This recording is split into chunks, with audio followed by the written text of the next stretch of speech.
You ever meet someone who changes your entire understanding of faith without preaching, without arguing, without even trying? That's what happened to me.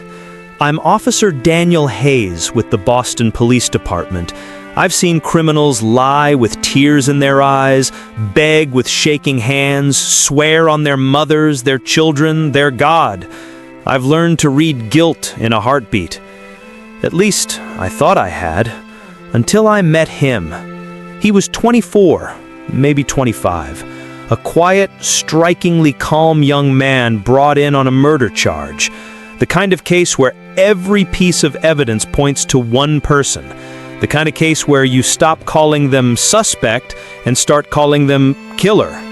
And from the first hour he arrived, my attitude toward him was cold, hard, maybe even cruel. But he never raised his voice, never argued, never flinched. He just smiled, a small, peaceful smile, the kind you don't see on someone facing the death penalty. 2 days after he was brought in, before we transferred him to county jail, I saw him through the bars of holding cell number 4. He wasn't pacing, he wasn't crying, he wasn't cursing the system. He was praying, his palms open, eyes closed, voice a whisper. And I swear to God, the way he prayed didn't look like a man begging for a miracle. It looked like a man talking to someone who was sitting right there beside him.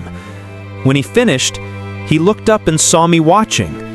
And there it was again, the same peaceful smile. "Morning, Officer Hayes," he said softly. "Hope you're doing all right today." Something in me cracked a little. Maybe because he spoke with respect I didn't deserve. Maybe because he was facing execution yet looked calmer than I did on a Sunday. I don't know what came over me, but I sat down on the bench outside his cell. "You really didn't kill that man, did you?" I asked. I don't normally ask suspects that question, but with him, I needed to hear it. He shook his head. "No, sir. A man's life is sacred.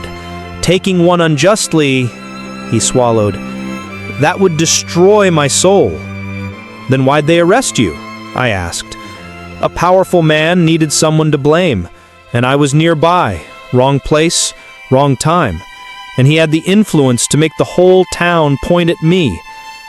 I felt anger burn in my chest, not at him, but at the thought of a man so calm being crushed by a system meant to protect him. "What about your family?" I asked. "They tried, but when you're up against someone with money and connections, people get scared.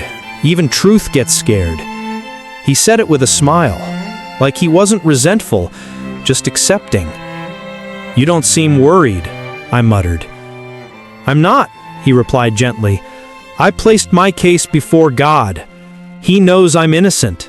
He won't abandon me." That certainty, that unshakable conviction, I had never seen anything like it. "You really believe prayer can save you?" I asked. "Officer Hayes, when you ask God for something, you don't doubt afterward. Doubt is like telling him you don't trust him. I asked, he heard. Now I wait." Something about his voice unsettled me in the best way possible. People talk about God when they're desperate. They bargain, they plead, they panic. But he didn't sound desperate. He sounded sure. 3 more days went by. His parents came to visit him.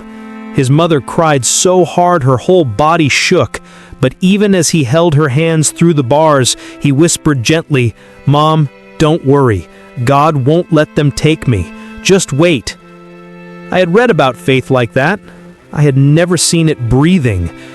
And then, the night before his court hearing, everything changed. The man who had framed him, the wealthy business figure with half the town under his influence, was driving home from the coast with his wife and daughter when their SUV was struck head-on by a speeding truck. The wife and daughter died instantly. The man survived, barely. When he woke up in the ICU and learned his family was gone, something broke inside him. completely.